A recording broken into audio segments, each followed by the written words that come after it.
Okay, so we're up to page, it's chapter 6, page 193.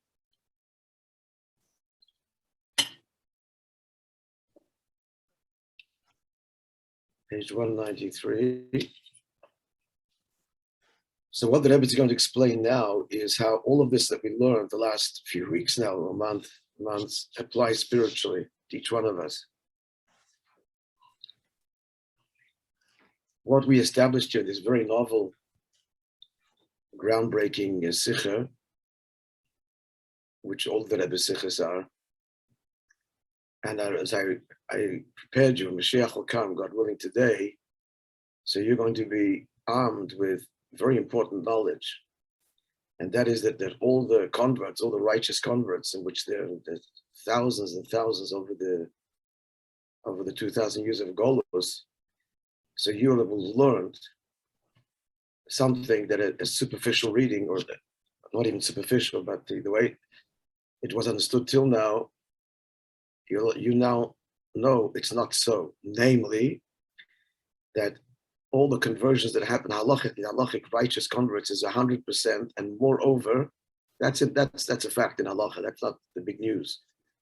The big news is that even though there are three components to conversion, the time the Beis Hamikdash stood, a ger went through only 2 out of the 3 and didn't bring his korban, the special korbanos, which was this week's parsha. This week's parsha, we just read yesterday, the last Aliyah Shvi describes the sacrifices the Jews brought when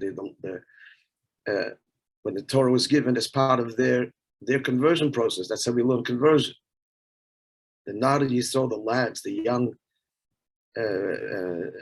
it was the young people, significantly, that were representatives of the entire people, that Moishe instructed to bring the korbanos, and the blood was sprinkled on the altar and on the people. It was a whole ritual. So when the Beis Hamikdash stood, if the convert did not bring his korbanos, his specific offerings, then he could not participate in any sanctified or sacrificial food. So the big question we've been discussing all along is, so how is it possible then to say on the one hand that it's a complete conversion when it's missing a critical component? There's no Beis Hamikdash, you can't bring his korban. We have expected, therefore, that there can't be conversion during the exile period because we're missing a third ingredient, and that's the convert has to bring his korbanos. No Beis Hamikdash, no converts. And yet we say that the reason it's 100%, or how it's 100%, that such that if the temple he didn't bring his korban. True, there isn't a Beis Hamikdash, but it's still missing. So the Rebbe's whole revolutionary insight here is that the bringing of the korban is to remove the lion crouching, the metaphoric lion crouching. In other words, what enters the convert into the covenant, what brings him or her in, or what reveals his neshama, her neshama, are the 2 things only. Well, actually, there's 3. The given is the acceptance of all of Torah and mitzvahs with passion and enthusiasm and desire. That goes without saying. But the actual rituals, atvila and mila, immersion and circumcision in the case of a male, that's what brings into the covenant. So what's the sacrifices? The sacrifices is to remove, in order to be able to participate in the Beis Hamikdash and in korbanos, there's a barrier. And that's a lion, metaphoric lion crouching. That's you have to bring your korban. It's like we said, like you're walking into a house. How do you get into the house? You got to walk into the house. If it's locked, you have to unlock it. The unlocking doesn't bring you into the house. It's your steps that bring you into the house. Unlocking the lock does not bring you into the house. It just removes a barrier that your steps are taking you, that you should be able to go. That's what the korban is. So therefore, now in the exile period, here's the big news of the sikha, of this talk. In the exile period, where there's no Beis Hamikdash, you don't need there's no lock. You don't need a key. There's no Beis Hamikdash. The whole bringing of your korban is a key to unlock you. Because without bringing your korban, when the temple stood, this was an impediment, a barrier to bringing korbanos.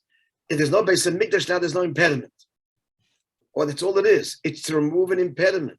But actually what brings you into the covenant are the two things, not the third thing. And here was the very, very big news. So Mashiach comes today. So of course, every convert, they converted in the thousands of years of exile, every ger, let's use Hebrew terms, every ger will have to bring his or her korban. But that does not prevent them immediately from participating in the Beis Hamikdash and the korbanos and eating sacrificial food. It's an obligation. You'll do it when you get to it. But even to bring korbanos, you can immediately. Since you converted in the exile period where there was no Beis Hamikdash, you entered fully. You have an obligation to bring a korban. Nobody's going to know this, only you. We're all going to say, no. No ger can eat the sanctified food till he brings or she brings the ger korbanos. No, you're going to say. They can, because what we learned the last month here.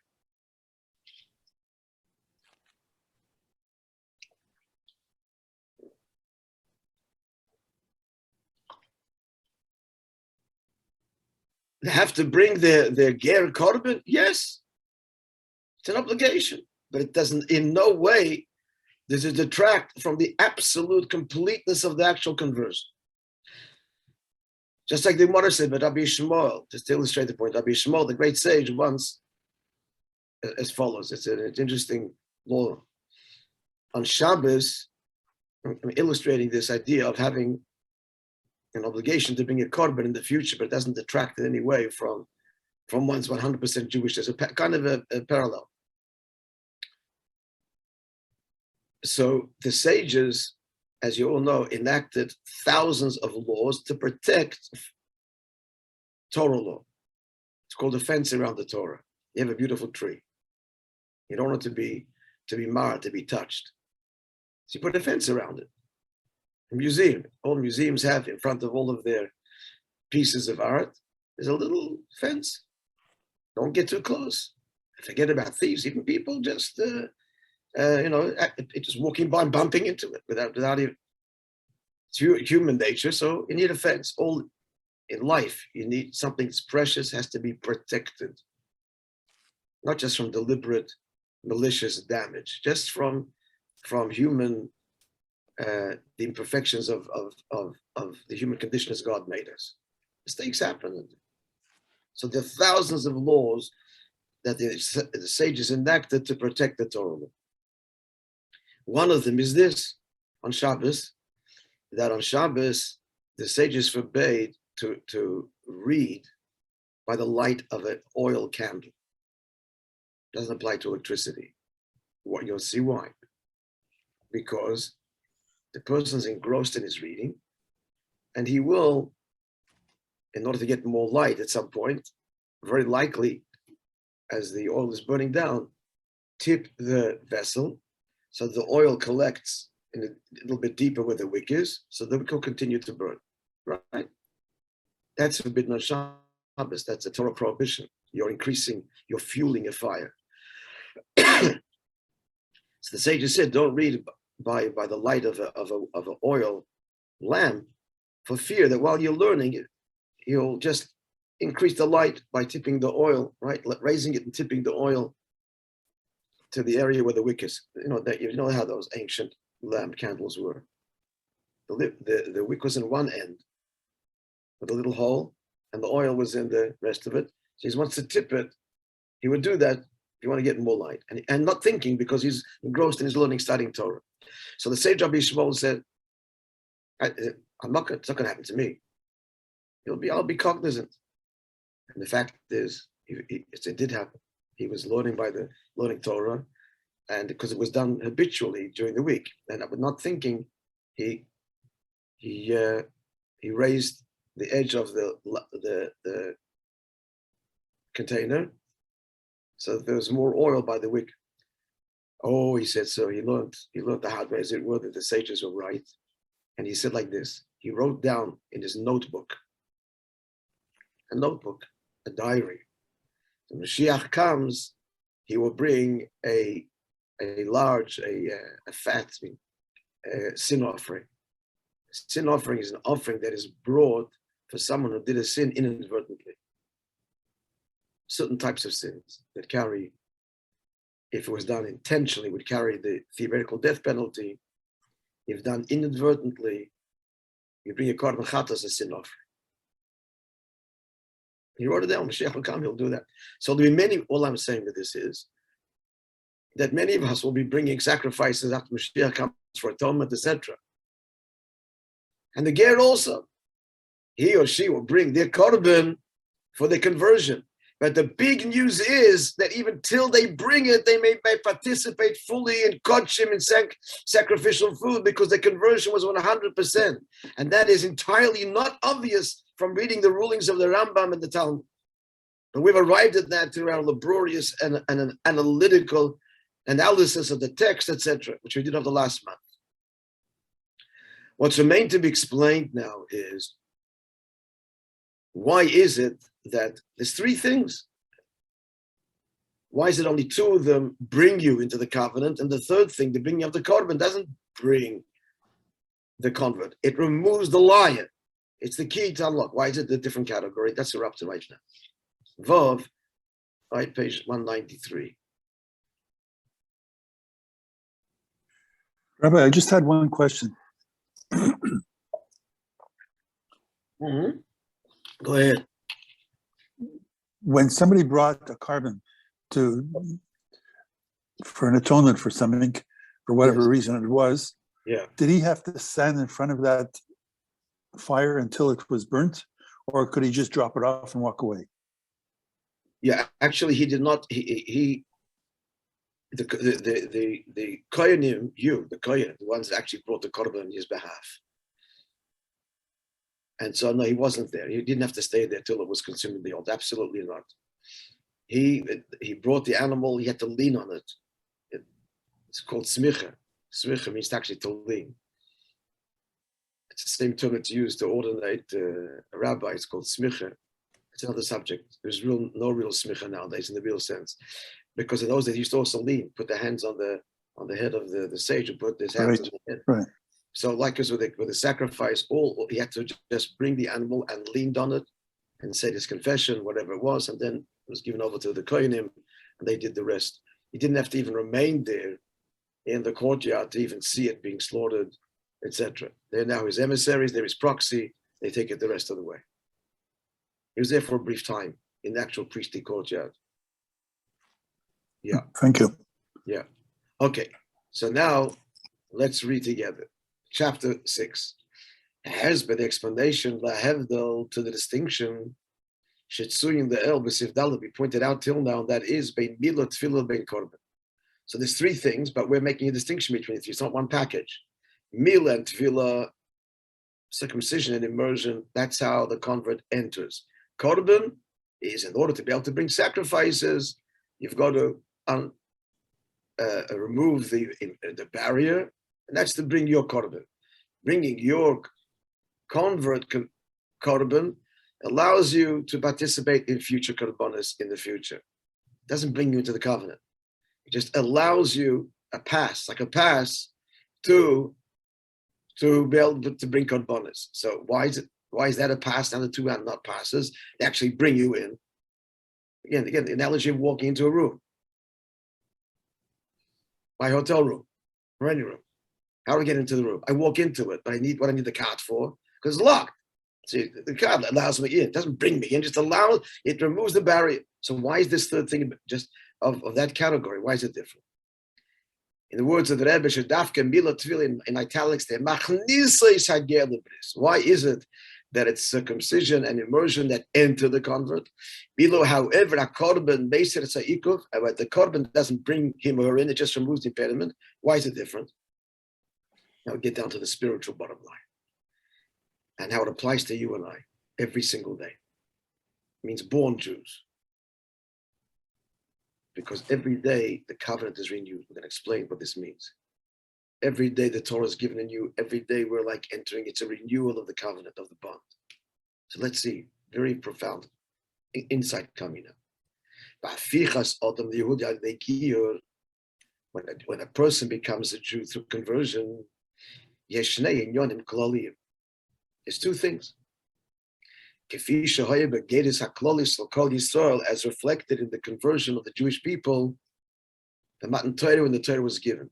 And again, it's the subject we're reading about yesterday's parsha. 2 weeks ago was given the Torah, Parshas Yisrael, and last week, Parshas Mishpatim, which deals with justice laws, but at the end of it, the Torah goes back to the events that happened before the Torah was given, and that's the whole description of the sacrifices there. So he's saying like this: in becoming Jewish, there are 2 things. Aleph, number 1, God says, "Va'ovi eschem elai, I'll bring you to me. Be'yisem, and you will be lead to me, skula, a treasured people, mikol ha'amim, of all the nations of the world." That's number 1. Essential Jewish identity. And then afterwards, God adds, base number 2, and you will be to me, mamleches koyanim, a kingdom of priests, for Goy Kodesh, and a holy nation.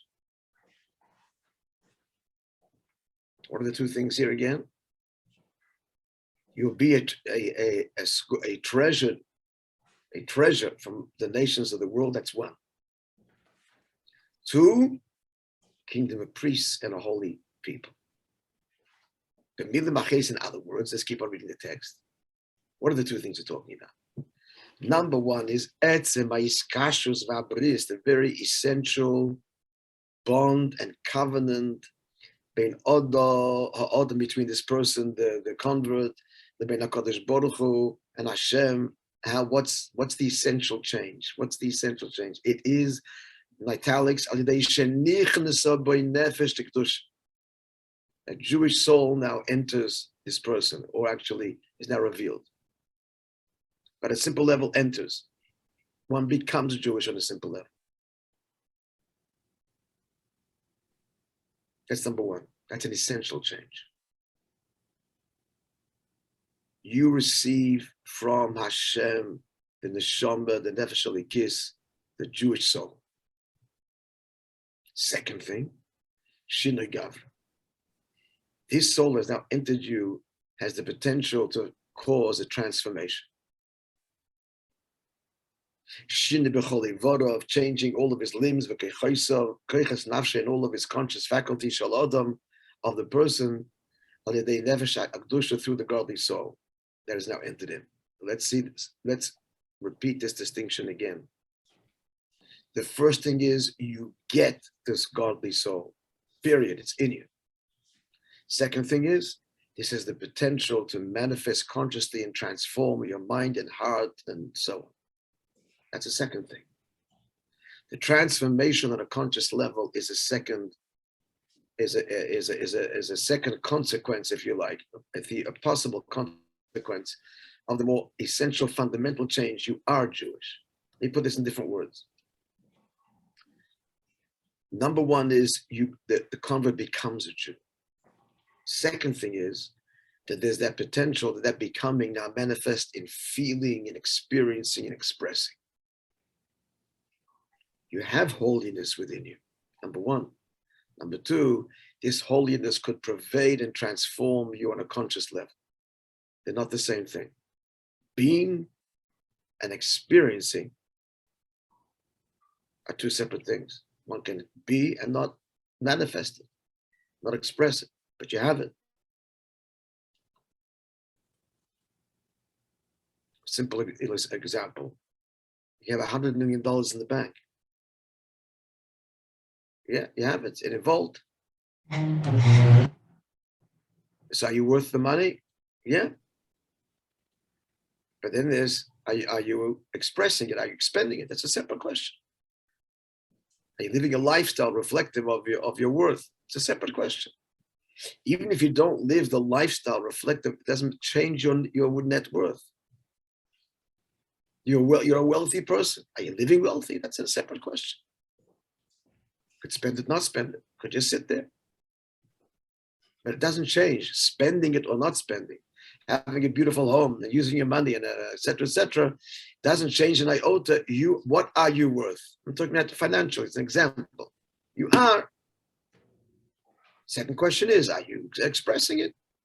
Are you Are you living a lifestyle reflective of your worth? It says an illustration. Same thing here. Number one is being Jewish. That's the fundamental thing. Then there's a second, and that is when God says you'll be a treasure from amongst the nations of the world. The Yisim Lisgula, you are, it actually says, a precious treasure. And again, a treasure can be not spent, it's just there. That's number one. Second thing God says is, as a result of this conversion, as a result, you should be for me a holy, a kingdom of priests, a holy people. Oh, that's already expressing the treasure. Are we clear on the distinction? And therefore, are we clear so far? Now we'll understand the distinction between the first two things and the third thing. Namely, Mila Utvila, again, circumcision and immersion. That's how the godly soul enters you. If you're a male, you have to have a bris, and you have to go to the mikveh, and you get the neshama. Female, obviously not a bris, but immersion. Before that, accepting all of Yiddishkeit, as we spoke about last week. Complete commitment and embrace of everything, passionately. You get the neshama. In more detail now about circumcision and immersion. Hamila, what is circumcision? Circumcision removes the foreskin. So the circumcision, that's what removes you from the impurity of the non-Jewish world. But tefillah and the immersion into the water, that brings him to the holiness of Israel. So it's leave there, come here. Milah takes you from there, and immersion, tefillah, mikveh brings you here. Shine. You become Jewish. What about the korban? Bila, a korban, something else. That's the second thing. Hudoiden or minchol Hashem. This is a gift to Hashem. Lases and nachas ruach to cause God pleasure. Korban, what does the word korban means? Kiruv, draw near. Meloshin kiruv koiches and nefesh v'choshim. The bringing of the korban, friends, on the altar. What do they offer on there? They offer the fat, the inners, the blood. What does that mean? That means I offer you, blood means passion. My passion is directed to you. The fat is capacity for pleasure. It's a very high level where a person's pleasures and enjoyment are exclusively directed to the divine. I'm going to ask you a simple question, friends. A rhetorical question. Do we feel this way? That our passions and pleasures are only in spiritual matters? No. Are we 100% Jewish? Yes. Because that's an avodah, that's a work. Doesn't change our being Jewishness. That's a level to aspire to, and a lifelong work to be holy, to feel holiness, to bring the korban on a very simple level, to sacrifice ourselves. We're not naturally sacrificing ourselves. We've got to work on that every day, to whatever degree. But being Jewish, that's it. That's an absolute. That's not the you are. So likewise for the convert.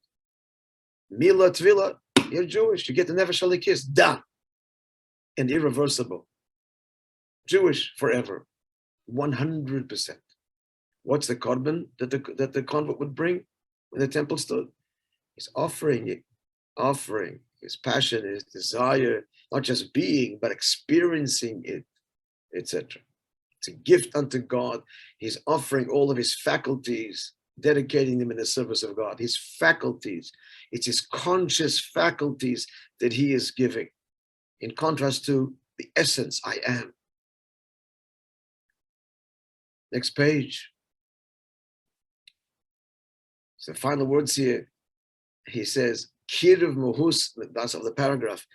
Kiruv Muhus ben the Muhus Aviv. These are his words here. What's the korban?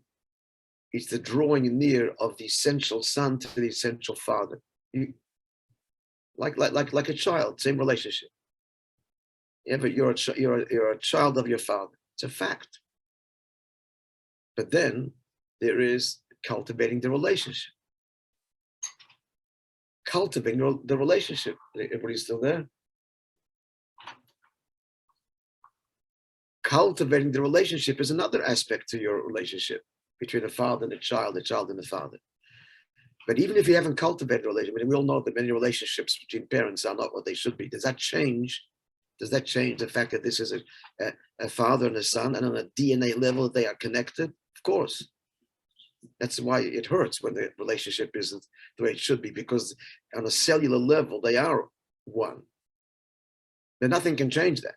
You have a very bad relationship. It doesn't change. This is a father, this is a son, and at the core level they are connected. So the korban doesn't deal with the core level. Korban means kiruv, getting closer. You are father and child. Then there's getting closer. That's the korban means. Cultivating the relationship, honoring your parents, loving their children, educating them, all of the things that. Are we clear on the distinction? Yes? Good. Now, the fizeh, in light of the above, page 194, there's still how many people are there? Some left already. Yeah? Who left? Okay, I'm coming down. Fizeh, you have though, understand the distinction between nowadays and when the Beis Hamikdash stood. Why only then the korban, not today? Bisman Abayis is Gilalikus, the time of the Beis Hamikdash godliness is revealed.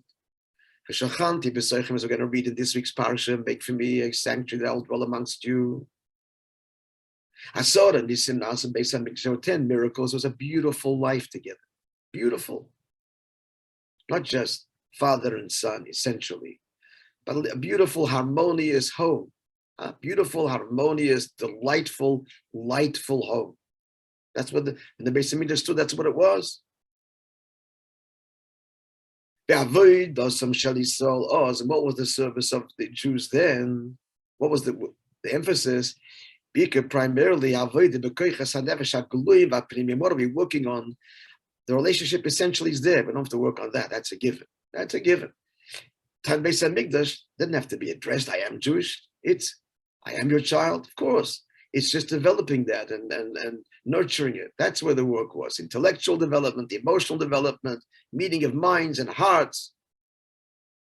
Understanding godliness, love of God, being in awe of God. It was all, the whole work was on the conscious, not the essence level, on the conscious level. Hence korbanos, drawing nearer, experiencing more and more and more. God's revealed and there's miracles. It's all light. That's when the temple stood. And therefore, when a convert becoming a convert during that time, you bring your korban. Not just essentially Jewish. You're going to feel it and grow and feel God's presence. Then, when God's revealed, and that's the nature of the relationship, is this conscious developing mind and heart. So the convert does that too. You not just become, but experience and develop it. So bring your korban, and there's a need for a korban. In the brackets, kirdav hakoiches, your conscious faculties filled, understand, feel, and bask in the glory of God. That was the opportunity then when the temple stood. What's today? We're now in the time of exile. Revelation of God? No. We're coming in the shadows of Auschwitz. Kashesh is saying, he knows the pastor, the verse says, we don't see the wonders, although now we're on the precipice of the bridge to Mashiach's coming. We're seeing already. But overall, the exile period, overall, has been a time of darkness, friends. Darkness, feeling God, experiencing, drawing near, seeing his revelation. It's just not the reality. God's, in essence, is God here? Yeah. Revealed? No. In essence, Jewish? Yes. Feel our soul? No.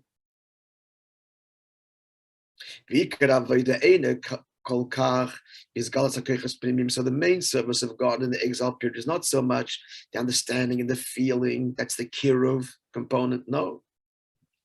Elo, what is it? I am a Jew. That's it. It's action. Do it. Even if I don't feel, don't understand, I am.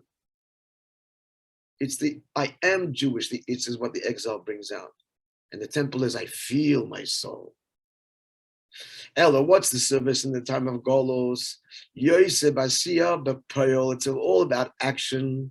In italics now, be spotless and surrender to Hashem. To put it more like servant, not child. We don't feel the child relationship so much. It's like the servant, the devoted servant. Kabbalah's oil and Mesiras Nefesh. Now it's about sacrifice, and even if I have questions, and where are you, and this tragedy, and this pain and suffering, and we see people doing mitzvahs, and then we don't see the reward. 1,000 million and a million questions, and we remain committed because we are Jews. The essence is there. That's what exile is all about. In contrast to the temple, where the temple stood, friends, you saw. You did a mitzvah, you saw the reward. You did a sin, the prophet said, this is going to be the consequence that happened. You saw God was revealed, heaven. You saw the consequences. You experienced the divine. It's not so now. Now it's the essential Jew. So therefore, so it comes to the conversion. What's the conversion is the essence. That's it. That's all that's possible. That's what the avodah is now. Etzem Kenisas Hanefesh Hakdusha. Now it's the entry of this godly soul in the Milat Tvila, Legatus, Mushlem is the complete conversion. The first two, not the kiruv. Do you feel it? Do you see God? No. No korban. Are you? Yes. So this essential I am, that's undiminished. So the skashus leila kodesh baruch hu, the complete bond, nothing is missing at all. So conclusion of this part, I guess we'll finish next week, God willing, as it applies every day to us. That will be next week. Let's summarize the conclusion today. Why is it 2 out of 3? The answer is the first 2 are essence. The third is the experience of it. The experience of divine, that's only when the temple stood. The essential bond, that's eternal, that's even now. I am Jewish now. Getting the godly soul. God says, you are mine. That's number 1. And then I want you to be a kingdom of priests and holy. Feeling holiness, being a kingdom of priests, that can only happen that in the fullest measure when you're revealed and when there's the Beis Hamikdash and the miracles and we see you and feel you. But that's not the exile period. But the essential bond is eternal. Temple or no temple. Beis Hamikdash or no Beis Hamikdash. And that's why it's 100% conversion. Because the third thing isn't part of the conversion process, as we're learning for weeks now. It doesn't bring you into the covenant. The korban is, in order to enter that room where God is revealed, you need the key. We said before an example of you're worth this money. Whether you spend it or not, it doesn't change an iota. So the temple, you could spend it. Here's the key, and now spend it and enjoy it. In exile, we can't spend it. We are, but the treasure, we can't spend it because God's concealed. It doesn't change our value. The essence is there. Now that we stand on the eve of Mashiach's come, it's God's time to reveal himself in the miracles that we saw in the Persian Gulf War, and the miracle of Israel, and the miracle of the 67 war, and the miracles in your life that you see God's hand. This is a new phenomenon that wasn't around for 2,000 years. It started the last few decades, 1950. After the Holocaust, God started to reveal. So we're getting close to Mashiach isn't here yet. We don't have Beis Hamikdash, but it's the bridge. We're getting close. And now we're talking about the classic exile, which just being darkness. So there's no kiruv. We don't feel close, but the essential bond is there. Okay, so to be continued, God willing, next week, and how this applies every single day to each and every single one of us. Have a wonderful Rabbi. Mazel tov. Thank you, and see you. God Mazel mazel. Amen. Nachas by your children. Amen. Yiddish nachas, Chassidish nachas. For all shluchim, right, Dave? For all. Mazel tov, Rabbi. Mazel tov. Amen. Thank you. See you all, God willing, next week, if not sooner. Enjoy. Shkoyach.